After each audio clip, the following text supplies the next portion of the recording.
හරි ඉතින් අපි මේ වීඩියෝ එකෙන් කතා කරමු A level ICT වල database lesson එකේ තියෙන MySQL coding සම්බන්ධව. ඉතින් මේ පාඩ එකේදී අපි කරන්නේ අත්‍තරම ප්‍රායෝගිකව database එකක් නිර්මාණය කරලා ඒක ඇතුලේ tables හදලා ඉවර වෙලා ඒ tables වලට data දාන එක තමයි අපි මෙතනදී සිද්ධ කරන්න බලාපොරොත්තු වෙන්නේ. ඉතින් ඔයාලා මේ පාඩම යටතේ කලින් ඉගෙන ගන්න නැතිනේ ER diagram අදින විදිය, ඊට පස්සේ normalization කරන විදිය, මේ වගේ දේවල් ඔයාලා දැන් දන්නවනේ. ඉතින් මෙන්න මේ විදිහට අපි ER diagram ඇඳලා normalize කරලා අපි අරගත්ත tables ටික දැන් අපි database එකක් හදලා ඉවර වෙලා ඒ database එකේ ඇතුලේ tables හදලා ඒ tables වලට මේ දත්ත දාන එක තමයි අපි මේ coding part එකේදී සිද්ධ කරන්න යන්නේ. හරි එහෙනම් අපි වැඩේ පටන් ගමු. ඉතින් මුලින්ම මේ වැඩේ කරන්න අපි කරන්න ඕන දේ තමයි database එකක් නිර්මාණය කරගන්න එක. හරිද? දත්ත සමුදායක් නිර්මාණය කරගන්න එක අපි කරන්න ඕනේ. ඉතින් මම coding workspace එකට ඇවිල්ලා තියෙනවා. එහෙනම් අපි බලමු කොහොමද MySQL වල දත්ත සමුදායක එහෙම නැත්නම් database එකක් නිර්මාණය කරගන්න කියලා. හරිද? ඉතින් මම මෙතනදී school කියලා database එකක්, ඒ කියන්නේ school කියලා නමින් database එකක් තමයි create කරන්න යන්නේ. ඉතින් මේක කරන්න ඔයාලට MySQL වල ඉතාම ලේසි. ඔයාලට පාවිච්චි කරන්න පුළුවන් create කියන word එක create database කියලා දීලා ඉවර වෙලා අදාළ database එකේ නම දෙන්න. දැන් මෙතනදී මම school කියලා database එකක් නේ හදන්නේ. ඒතර මම school කියලා නම දෙනවා. ඊට පස්සේ අගට semicolon එකක් දෙන්න. මෙන්න මේ විදිහට තමයි අපි MySQL වල සාමාන්‍යයෙන් code එකක් ගහන්නේ. හරිද? ඉතින් මෙතනදී බලන්න මේක ගොඩක් දැන් ලේසිනේ. දැන් අපේ තේරෙන භාෂාවෙන්ම තමයි අත්‍තරම මේක අපිට code ටික කරගෙන යන්න තියෙන්නේ. දැන් create database එකක් නිර්මාණය කරන්න. මොකද්ද database එකේ නම? school කියන නමෙන්. හරිද? create database නිර්මාණය කරන්න දත්ත සමුදායක්. මොකද්ද දත්ත සමුදාය නම? මෙන්න school. හරි. එහෙනම් school නමින් දත්ත ගබඩාවක් නිර්මාණය වෙන එක තමයි මෙතනදී සිද්ධ වෙන්නේ. මේක අපි රන් කරමු. එතකොට අපිට මේ විදිහට database එකක් නිර්මාණය වෙලා තියෙනවා. ඉතින් දැන් අපි මේ නිර්මාණය කරගත්ත database එක ඇත්තරම නිර්මාණය වුණාද කියලා බලාගමු. ඉතින් ඒක බලන්න අපිට කරන්න තියෙන්නේ MySQL වල තියෙනවා show databases කියන මෙන්න මේක ඔයාලට පාවිච්චි කරන්න පුළුවන්. හරිද? එතන මේකත් බලන්නකෝ show databases දත්ත සමුදායන් ටික පෙන්වන්න කියන අදහස. අර අපේ සාමාන්‍ය අපි කතා කරන භාෂාවෙම තමයි ඔයාලට මේ MySQL වලට කෝඩ් කරන්න තියෙන්නේ. ඒ නිසා අමුතුවෙන් මේක පාඩම් කරගන්න දෙයක් නැහැ. හරිම ලේසි. මොකද අපි කතා කරන භාෂාවෙන් තමයි මේක තියෙන්නේ. ඉතින් show databases කියලා ගහලා ඉවරලා මම ඊට පස්සේ මේක රන් කරනවා. දැන් ඔයාලට බලා ගන්න පුළුවන් මේ හැදිලා තියෙන ඔක්කොම databases ටික. හරිද? දැන් මෙතන එක එක ඒවා තියෙනවා MySQL කියලා එකක් තියෙනවා. school SYSK කියලා. මේ වෙලාවේ තියෙන databases ටික අපිට බලා ගන්න පුළුවන්කම තියෙනවා. හරිද? ඉතින් මෙන්න මෙතනදී ඔයාලට පේන විදිහට අපි මේ වෙලාවේ හදපු මේ school කියන database එකත් අපිට මෙතනදී බලා ගන්න පුළුවන්කම තියෙනවා. ඉතින් ඔයාලා එහෙනම් දැනගෙන ඉන්න ඕන දේ තමයි මේ show databases කියන එකෙන් දත්ත සමුදායෙන් පෙන්වන්න කියන එකෙන් ඔයාලට database හදලා තියෙන සියලුම databases ටික මෙතනදී බලා ගන්න පුළුවන්කම තියෙනවා. හරි. දැන් අපි database එකක් නිර්මාණය කරා සහ නිර්මාණය කරගත්ත databases ටික අපි දැන් බලාගත්තා. හරි. දැන් එහෙනම් අපි යමු database එකක් ඇතුලේ දත්ත දාන්න නම් අපි table එකක් create කරන්න එපයි. ඉතින් මෙතනදී අපි එහෙනම් data දාන්න නම් tables නිර්මාණය කරන්න ඕනේ. එහෙනම් දැන් අපි මේ database එක ඇතුලේ school කියන database එක ඇතුලේ table එකක් නිර්මාණය කරමු student කියලා. හරිද? ඉතින් මම නිර්මාණය කරන්න බලාපොරොත්තු වෙන්නේ මෙන්න මේ table එක. හරිද? මෙන්න මේ student කියන table එක තමයි මම නිර්මාණය කරන්න බලාපොරොත්තු වෙන්නේ. ඉතින් මේ table එක නිර්මාණය කරන්න කලින් හරිද? මේ table එක නිර්මාණය කරන්න කලින් අපි ඇත්තරම මේ database එකට ප්‍රවේශ වෙලා ඉන්න ඕනේ. ඒ කියන්නේ මම කියන්නම් මෙන්න මෙහෙම කතාවක්. database එකක් අපි නිර්මාණය කරනවානේ. දැන් අපි database එක නිර්මාණය කරානේ school කියලා. ඇත්තරම අපි මෙහෙම database එකක් නිර්මාණය කරලා ඉවර වෙලා අපිට එකපාරම table එකක් create කරන්න බෑ. හරිද?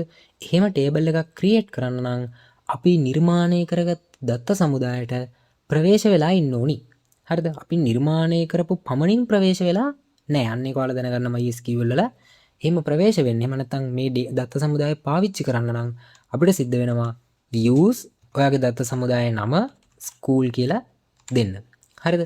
use school කියන එකේ අදහස වෙන්නේ මෙන්න මේ school කියන නමින් තියෙන දත්ත සමුදායට ප්‍රවේශ වෙනවා කියන අදහස තමයි මෙතනදී පාවිච්චි වෙන්නේ.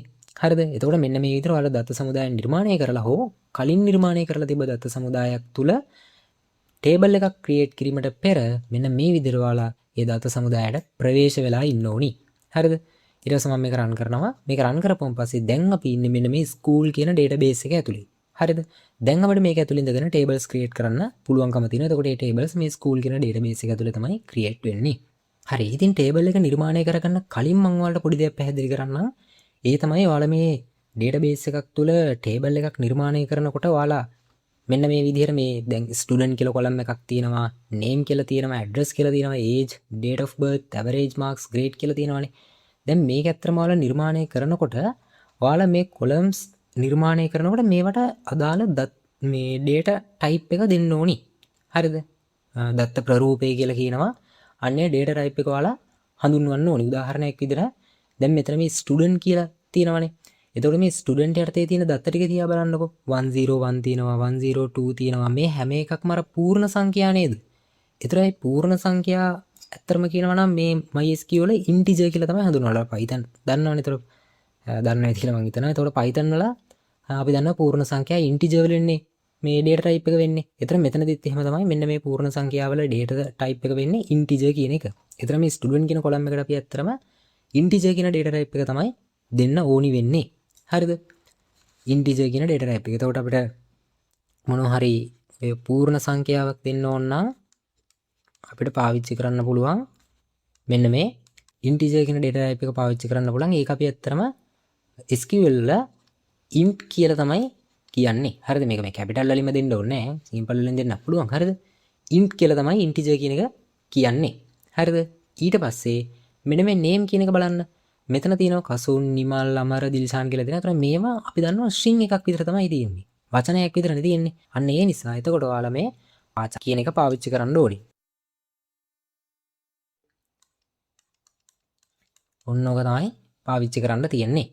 එතකොට මේකේ දීර්ඝ, ඒ කියන්නේ මම මේක ටිකක් පැහැදිලි කරන්නම්. මේකේ ඇත්තට මේක කියන්නේ variable length string කියලා. හරිද? මේක කියන්නේ variable length string කියලා තමයි කියන්නේ. හරිද? variable length string කියලා තමයි කියන්නේ. තව එකක් තියෙනවා මම ඒකත් කියලාම පැහැදිලි කරන්නම්. ඒ තමයි මෙන්න මේක. හරිද? මේ දෙකම අපිට පාවිච්චි කරන්න පුළුවන්. හරිද? මේ දෙකම අපිට පාවිච්චි කරන්න පුළුවන්. මේකෙදි කියවෙන්නේ fixed length string කියන අදහස. හරිද? මේ දෙකම string එකක් දාන්න තමයි අපි පාවිච්චි කරන්නේ. හැබැයි පොඩි වෙනසක් තියෙනවා. හරිද? අන්නේ වෙනස තමයි මම දැන් ඔයාලට පැහැදිලි කරන්න යන්නේ. fixed length string කියලා තමයි කියන්නේ. මෙන්න මේ වෙනස තමයි මම දැන් ඔයාලට පැහැදිලි කරන්න යන්නේ. ඉතින් වෙනස වෙන්නේ මෙන්න මේකයි. හිතන්නකෝ මෙන්න මෙහෙම හදනවා කියලා මම පොඩි කෝඩ් එකක් ඔයාලට ලියන්නම් මෙන්න මෙහෙම. හරිද? ඔන්න අපි හදනවා කියලා හිතන්නකෝ ටේබල් එක නිර්මාණය කරනකොට ඔන්න name කියන කොලම් එක අපි දැන් නිර්මාණය කරනවා. ඒකේ data type එක විදිහට මම දෙනවා මෙන්න මේක. හරිද? ඊට පස්සේ අපි හිතමුකෝ මේකේ මෙන්න මෙහෙම වරහණක් දාලා ඉවර වෙලා මම 50 කියලා දෙනවා. හරිද? ඔන්න 50 කියලා දෙනවා. ඒතර මෙන්න මේ බ්‍රැකට්ස් ඇතුලේ මෙන්න මේ වරහණ ඇතුලේ 50 කියලා දීලා තියෙනව නේද? ඒකෙන් අදහස් වෙන්නේ ඇත්තරම මේකේ කොච්චර කැරක්ටර්ස් ප්‍රමාණයක් දාන්න පුළුවන්ද කියන අදහස. හරිද? ඒ කියන්නේ මෙන්න මේ වගේ මේකේ කැරක්ටර්ස් දාන්න පුළුවන් ඉන්නේ 50යි. හරිද? කැරක්ටර්ස් 50ක් දක්වා මේකේ දාන්න පුළුවන්. ඊට වඩා දාන්න බෑ කියන එක තමයි මේකෙන් අදහස් වෙන්නේ. හරිද? ඊළඟට ඔය ග්‍රේඩ් කියන එක මම ගන්නම්කෝ. ඔය ග්‍රේඩ් කියන කොලම් එක හදනකොට මම දානවා කියලා හිතන්නකෝ මෙන්න මෙහෙම. ඒකට මම දෙනවා 8යි කියලා. හරිද? ඔන්නම වරහණක් දාලා මම 8යි කියලා දෙනවා. ඒතර මේ දෙකේ වෙනස වෙන්නේ මෙන්න මේකයි. හරිද? නැත්නම් අපි ඒකටත් දෙමු 8ම දෙමු. හරිද? ඔන්නකොටත් 8ම දෙමු. ඒතර පැටලෙන්නේ නැහනේ. හරි. වෙන්නේ දැන් වාචා 8 කියලා දුන්නා කියලා හිතන්නකෝ. ඒ 8 කියන එකෙන් වෙන්නේ මොකද්ද දන්නවද?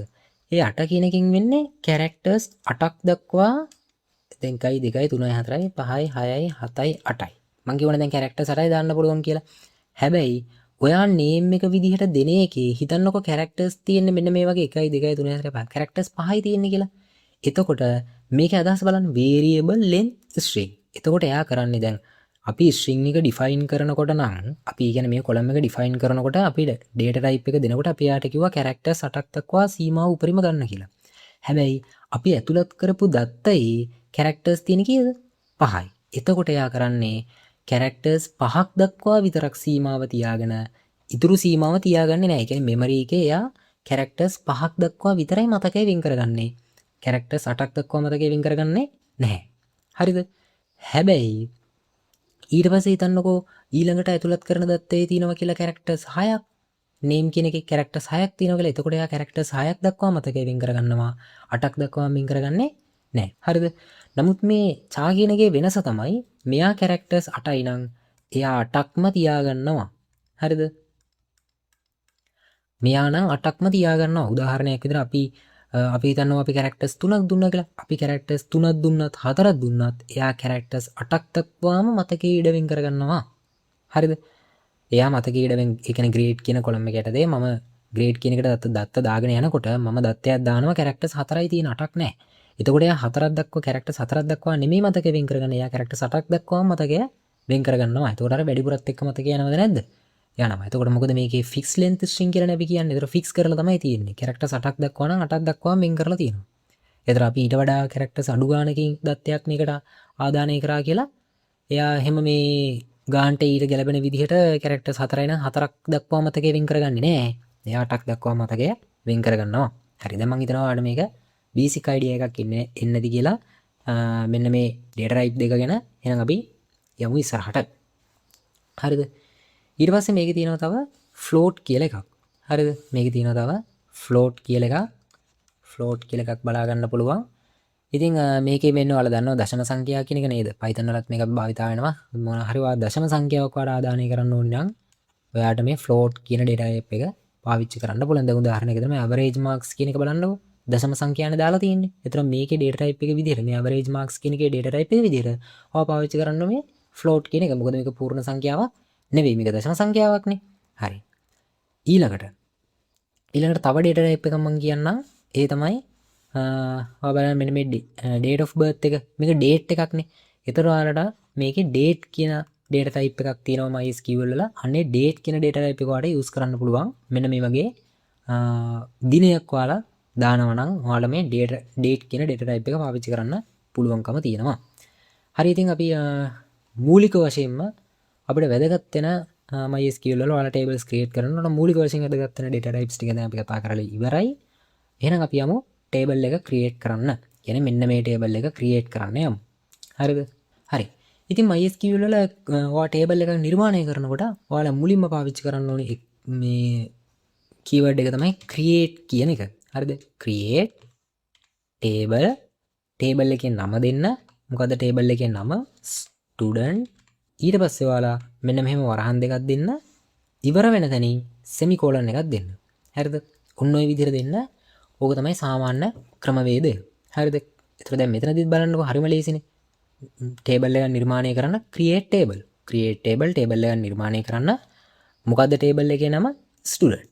create table එකක් නිර්මාණය කරන්න මොකද්ද table එකේ නම? student. හරි. ඊට පස්සේ වරහන් ඇතුලේ දාලා මම මේ ඉදිරිය පල්ලහැට යන්නම්. ස්පේස් එකක් තියන්නම්. ඊට පස්සේ මෙතනදී අපි අපේ columns ටික define කරගෙන යමු. එතන පළවෙනි එක මොකද්ද? student id කියන එක. හරිද? student නෙමෙයි student id. හරිද? student id කියලා දෙනවා. හරිද? student id කියලා දෙනවා. ඊට පස්සේ අපි මේකේ data type එක දෙන්න ඕනේ. දැන් student id එකේ data type එක වෙන්න ඕනේ මොකද්ද? integer නේ නේද? එතකොට අපි int කියලා දෙනවා. ඊට පස්සේ වරහන් දාලා මේක අත්‍යවශ්‍යම නැහැ. හරිද? integer වල මේ වරහන දාලා ඉවර වෙලා මේ සීමාව හංගවන එක, ඒ කියන්නේ characters කොච්චර ප්‍රමාණයක් දාන්න පුළුවන්ද කියන එක integer වල නම් ඔයා දාන එක අත්‍යවශ්‍යම නැහැ. හරිද? කැමති නම් දාන්න පුළුවන්. 3ක් කියලා දෙමු. මේකේ 3ක් විතරක් තියෙන හින්දා.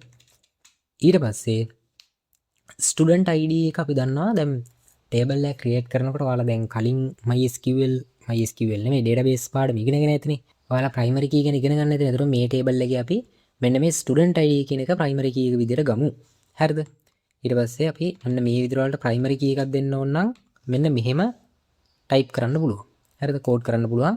student id කියලා column එකේ නම දුන්නා. ඒක data type එක දුන්නා integer. ඊට පස්සේ ඒක primary key එක නම් primary key කියලා මේ විදිහට දෙන්න. එතකොට අර primary key කියලා space එකක් තියලා දෙන්න. හරිද? ඔන්නවා තමයි පොඩ්ඩක් ඔයාලට පැටලෙන්න. ඔයාලා හදිසියවත් මේ දෙක එකට දුන්නොත් එහෙම ඔයාලා තේරෙනවා. ඉතින් අර ඒක primary key එකක් වෙන්නේ නැහැ. එතන පොඩි error එකක් වෙන්නවා.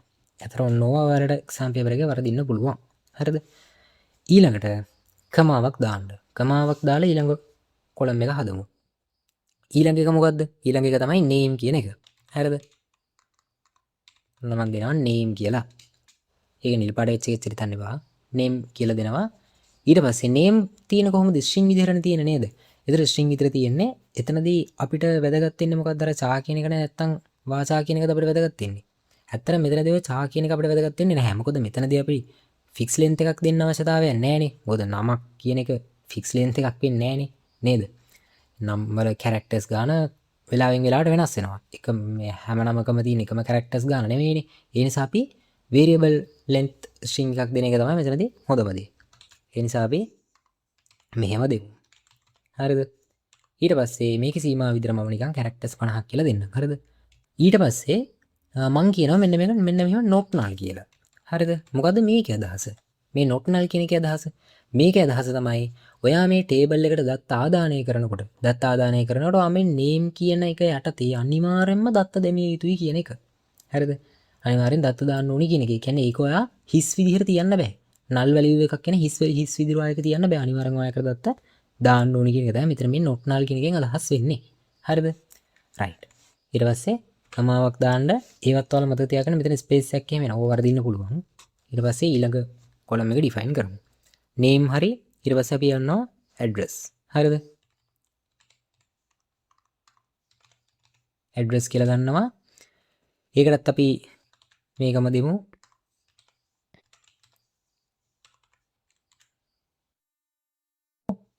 ඒකටත් නම 100ක් වගේ දෙන්නම්. ඒකත් අපි not null විදිහට දෙමු. හරිද? ඒකත් අපි not null විදිහට දෙමු. ඊට පස්සේ age එකනේ තියෙන්නේ. ඊට පස්සේ age එක තියෙන්නේ. දැන් age එක ගත්තාන් පස්සේ ඒක අපි string එකක් විතර දෙන්න ඕනේ නැහැ නේද? ඒක integer value එකක් විතර දුන්නා නම් හරි. වයස integer value එකක් විතර දුන්නා නම් හරි. int කියලා දෙනවා. ඊට පස්සේ සාමාන්‍යයෙන් අපි 3ක් උඩරිම දෙමු හරිද? නෑ ඒකයි ස්ටුඩන්ට් කෙනෙක් ඉන්නේ නැහැ නේ 3ක් 100ක් වයසක ස්ටුඩන්ට් ඉන්නේ නැහැ නේ. හරි 2 කියලා දෙමු හරිද? 2ක් කියලා දෙමු. ඊට පස්සේ මෙතනදී මම මේක not null කියලා දාන්නේ නැහැ. හරිද? හැබැයි මම මෙතනදී වෙන දෙයක් කරනවා මේකදී. මම මේකට දානවා default කියලා value එකක්. හරිද? default කියලා දාලා ඉවර වෙලා මම මෙතනින් දානවා 18 කියලා දානවා. default කියලා දාලා මම 18 කියලා දානවා. එතන මෙන්න මේ default කියන එකේ අදහස වෙන්නේ මොකද්ද? ඇත්තට මේකේ අදහස වෙන්නේ ඔයා මෙහෙම දත්ත ආදානය කරගෙන ඔයා මේ ටේබල් එකට දත්ත ආදානය කරනකොට මෙන්න මේ age කියන එක යටතේ ඔයා දත්තයක් ආදානය කරේ නැහැ කියලා හිතන්නකෝ. වයස ආදානය කරේ නැහැ කියලා හිතන්නකෝ. ඔයා වයස ආදානය කරේ නැත්නම් default ඔයාගේ වයස විදිහට 18 ගන්න කියන එක තමයි මේකේ අදහස. හරිද? කියන ඔයා වයස ආදානය කරේ නැත්නම් ඒක හිස් විදිහට තියෙන්නේ නැහැ. ඒකගේ 18 වෙනවා කියන එක තමයි මේකේ අදහස. හරිද? right. ඊට පස්සේ තියෙන්නේ date of birth එක. DOB කියලා දෙමු. date of birth කියන එක. ඊට පස්සේ මේක data type එක වෙන්න ඕනේ මොකද්ද? date කියන එක. හරිද? date කියන data type එක දෙන්න මේකට. හරි. ඊට පස්සේ average marks කියලා එකක් තියෙනවා. මේකටත් දෙමු. average marks. මේක data type එක වෙන්න ඕනේ මොකද්ද? දැන් බලන්න මේකේ දශමග යන්න තියෙන්නේ. එහෙනම් ඒක අපි float කියන data type එක තමයි පාවිච්චි කරන්න ඕනේ. float කියන එක තමයි පාවිච්චි කරන්න ඕනේ. ඊළඟට grade කියන එක. grade කියන එක. ඒතර grade යටතේ දැන් මෙතනදී ඔයාලා බලන්න මේ grade එක යටතේ තියෙන එක්ක A, B නැත්නම් A+, C ඔන්න ඔය වගේනේ තියෙන. කියන්නේ අනිවාර්යෙන් ගොඩක් වෙලාවට එක්ක characters දෙකක් වගේනේ උඩරිම ගිහින් තියෙන්නේ. අනිවාර්යෙන් යන්න පුළුවන් characters දෙකනේ මේකෙදි. ඒතර මෙන්න මේ වගේ අවස්ථාවක අපිට අර variable length string එකක් use කරන්නේ නැතුව fixed length string එකක් use කරන එක හොඳයි. හරිද? ඒක use කරන්න ඒක සාපේක්ෂව හොඳයි. ඒකට මේකට. මොකද මේකෙදි එහෙම ගොඩාක් මේ මතකේ ඉඩ වෙන් කරගන්නවා කියලා කතන්දරයක් නැහැ නේ. කොහොමත් කැරක්ටර් එකක් දෙකක් අනිවාර්යෙන් දාන්න එපේ. ඒ නිසා අපි මෙන්න මේක දාමු. සා කියලා දාලා ඊට මම කැරක්ටර්ස් වර්ම දෙකක් කියලා දෙනවා.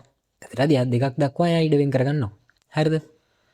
right. එහෙනම් ඔන්න ඔය විදිහට අපිට මේ ටේබල් එක නිර්මාණය කරන්න පුළුවන්කම තියෙනවා. හරිද? දැන් අපි මේක රන් කරමු. ඊට පස්සේ දැන් අපි ටේබල් එක නිර්මාණය කරලා ඉවරනේ. දැන් අපි බලමු මේ නිර්මාණය කරගන්න ලද ටේබල් එකේ සම්පූර්ණ විස්තර ටික අපිට බලා ගන්න පුළුවන් ක්‍රමවේදයක් තියෙනවා. ඒ තමයි අපිට පුළුවන් DESC කියලා දාලා ඉවර වෙලා ඔයාගේ ටේබල් එකේ නම දෙන්න. හරිද? ටේබල් එකේ නම වෙන්නේ මොකද්ද? ස්ටුඩන්ට් කියන ටේබල් එකක් නේ අපි හැදුවේ. ස්ටුඩන්ට් කියලා ටේබල් එකේ නම දෙන්න. ඊට පස්සේ මේක රන් කරන්න. එතකොට මේ ටේබල් එක සම්බන්ධ සම්පූර්ණ විස්තර ටික අපිට මේ විදිහට ලස්සනට බලා ගන්න පුළුවන්කම තියෙනවා. දැන් මෙතන බලන්න student id කියන එක primary key එක විදියට, ඒක null values කියන එක no කියන null නෙමෙයි not null වෙන්න ඕනි කියන එක.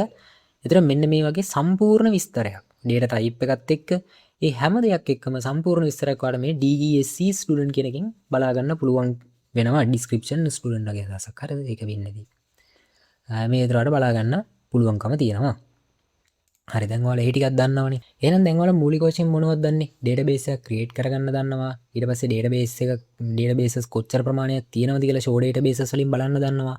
ඊට පස්සේ අපි නිර්මාණය කරගත්ත database එකකට ප්‍රවේශ වෙන විදිහ දන්නවා. use database කියලා.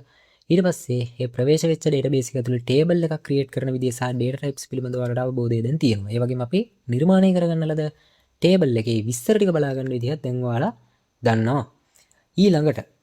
ඊළඟට පොඩි වැඩක් කරමු. ඊට පස්සේ මම ඔයාලට කියලා දෙනවා මේ table එක දැන් ඔයාලා හදලා ඉවරයිනේ. උදාහරණයක් විදිහට දැන් මේ තියෙන අපි හදපු table එකනේ. හරිද?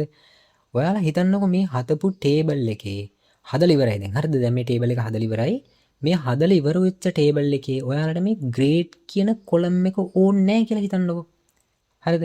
එතකොට දැන් මේ table එක ඔයාලා සම්පූර්ණයෙන්ම හදලා ඉවර වෙලා code එක run කරලා ඉවර වුණාම පස්සේ තමයි ඔයාලට හිතෙන්නේ මේ grade කියන column එක ඕනේ නැහැ කියලා. හරිද? මේ grade කියන column එක ඔයාලට ඕනේ නැහැ කියලා හිතනවා දැන්. මම ඔයාලට පෙන්නන්නම් දැන් අපි DSC ස්ටුඩන්ට් කියලා ගහලා ඉවර වෙලා මේක රන් කරපුවාම දැන් ඔයාලට තේරෙනවා මේ ටේබල් එක අපි දැන් හදලා ඉවරයි කියලා. ඒතර ඔයාලට හිතෙනවා ටේබල් එක හදලා ඉවරුනන් පස්සේ මේ grade කියන කොලම් එක ඕනේ නැහැ කියලා. හරිද? ටේබල් එක හදලා ඉවරයි. හැබැයි මේ grade කියන කොලම් එක ඕනේ නැහැ. මේක දැන් අයින් කරගන්න ඕනේ කියලා ඔයාලට හිතන්නකෝ. අන්න එතකොට ඔයාලට පාවිච්චි කරන්න පුළුවන් මෙන්න මේ කෝඩ් එක. හරිද? ඔයාලට පුළුවන් alt කියන වචනේ පාවිච්චි කරන්න. ඊට පස්සේ alt table අදාළ ටේබල් එකේ නම දෙන්න. alt table කියන ටේබල් එක වෙනස් කරනවා. අදාළ ටේබල් එකේ නම දෙන්න. වෙනස් කරන්න ඕන ටේබල් එකේ නම alt ටේබල් එක වෙනස් කරන්න. මොන ටේබල් එකද වෙනස් කරන්න ඕනේ? ටේබල් එකේ නම දෙන්න. නම වෙන්නේ මොකද්ද? student කියන එක. ඊට පස්සේ මොකක්ද ඔයා කරන්න ඕනේ? දැන් මම අර කතා කරන භාෂාවෙන් මේක කියන්න තමයි උත්සාහ කරන්නේ. හරිද? alt ටේබල් එක වෙනස් කරන්න. මොකක්ද වෙනස් කරන ටේබල් එක? ස්ටුඩන්ට් කියන ටේබල් එක. ස්ටුඩන්ට් කියන ටේබල් එකේ ඔයා මොකක්ද වෙනස් කරන්න ඕන? කොලම් එකක් අයින් කරන්න. drop කොලම් කියලා තමයි කියන්නේ. හරිද? drop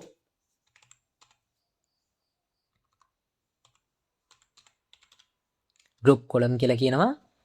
මොකද්ද කොලම් එකේ නම? grade කියන එක. grade කියන එක. තේරෙනවද කියන එක? මෙන්න මේ විදිහට කරලා ඉවර වෙලා ඔයාලට පුළුවන් මෙන්න මේ grade කියන කොලම් එක ටේබල් එක හදලා ඉවරුනන් පස්සේ උනත් අයින් කරගන්න. හරිද? ඕනම කොලම් එකක් මේ විදිහට අයින් කරගන්න පුළුවන්. alt ටේබල් එක වෙනස් කරන්න. මොන ටේබල් එකද වෙනස් කරන්න ඕනේ? student කියන ටේබල් එක. මොකක්ද එකේ කරන්න ඕන වෙනස? කොලම් එකක් අයින් කරන්නයි ඕනේ. drop කොලම් මොන කොලම් එකද අයින් කරන්න ඕන? මේ grade කියන එක තමයි අයින් කරන්න ඕනේ. හරි. දැන් අපි මේක run කරමු. ඊට පස්සේ මේක run කරලා ඉවර වෙලා අපි ආපහු ටේබල් එකේ තියෙන විස්තර ටික බලමු. මොකද මේ කොලම් එක අයින් වුණාද නැද්ද කියලා හරියටම තහවුරු කරගන්න ඕනේ හින්දා. ඊට පස්සේ මම ආපහු DSC ස්ටුඩන්ට් කියලා දෙනවා.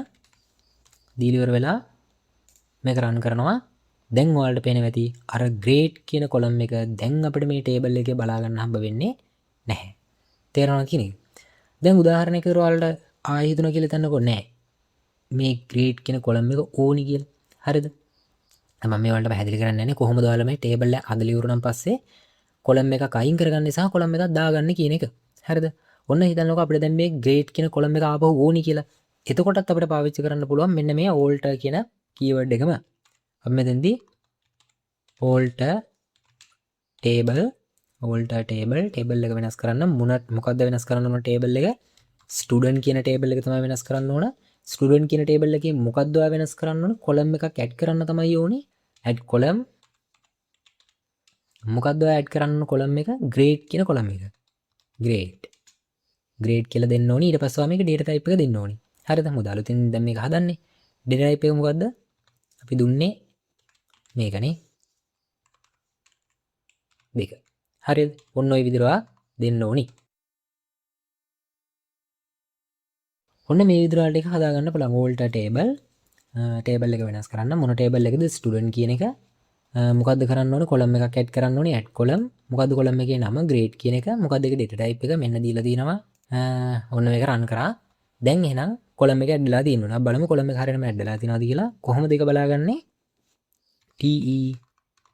TEDESC ස්ටුඩන්ට් කියලා දෙනවා. රන් කරනවා. දැන් ඔයාලට මේ ග්‍රේඩ් කියන කොලම් එක නැවත තව බලා ගන්න පුළුවන්කම තියෙනවා.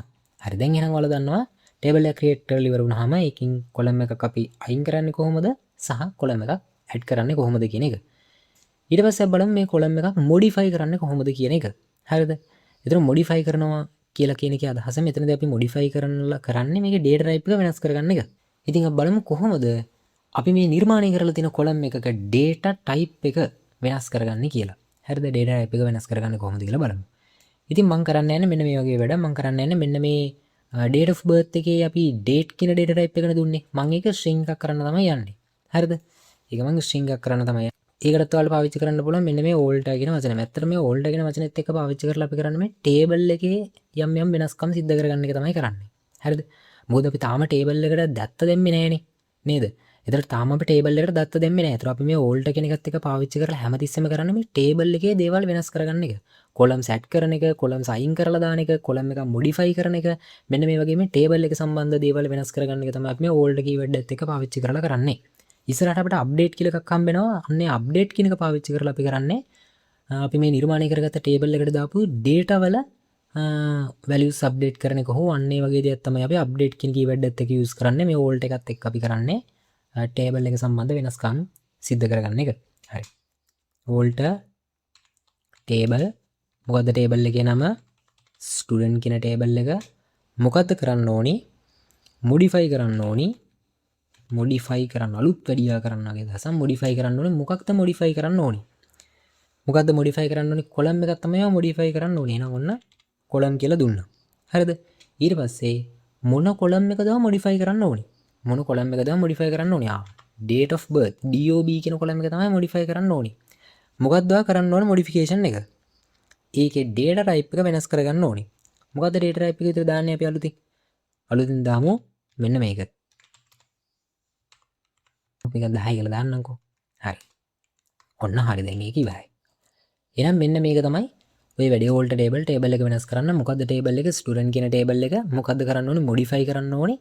මොකක්ද මොඩිෆයි කරන්න ඕනේ? කොලම් එකක් තමයි මොඩිෆයි කරන්න ඕනේ. මොන කොලම් එකද මොඩිෆයි කරන්න ඕනේ? DOB කියන එක මොකක්ද ඒකේ වෙන්න ඕනේ?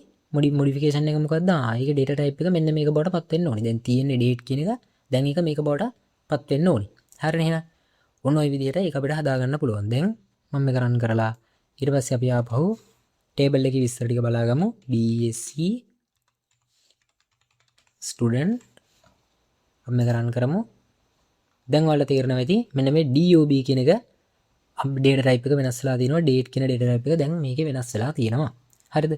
අපි ඒක ආපහු change කරමු. මොකද date of birth තිබ්බට අපි මේක date කියන එක තියාගන්න date කියන data type එක තියාගන්න වෙන වඩාත්ම සුසු වෙන්නේ. ඒක නිසා අපි ඒක ආපහු වටස් කාලා වෙනස් කරගමු. alt table මොකද්ද table එක student කියන table එක මොකද්ද වෙනස් කරන්න ඕනේ වෙනස් කිරීම මොකද්ද modify තමයි කරන්න ඕනේ. මොකද්ද modify කරන්න ඕනේ column එකක් තමයි අපි modify කරන්න ඕනේ. මොන column එකද අපි modify කරන්න ඕනේ? DOB කියන කොලම් එක තමයි modify කරන්න ඕනේ. මොකද්ද modification එක? මේක data type එක වෙනස් කරගන්න ඕනේ. මොකද්ද data type එක වෙනස් කරන්න ඕනේ? එක date කියලා තමයි දෙන්න ඕනේ.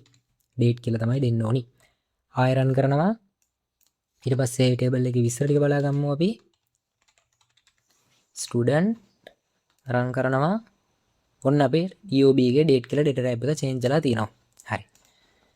දැන් එහෙනම් ඔයාලට ඒකත් තේරෙන්නේ නැති ඉතින් මේ වීඩියෝ එකෙන් මම කතා කරන්න බලාපොරොත්තු වෙන්නේ මෙන්න මේ ටික.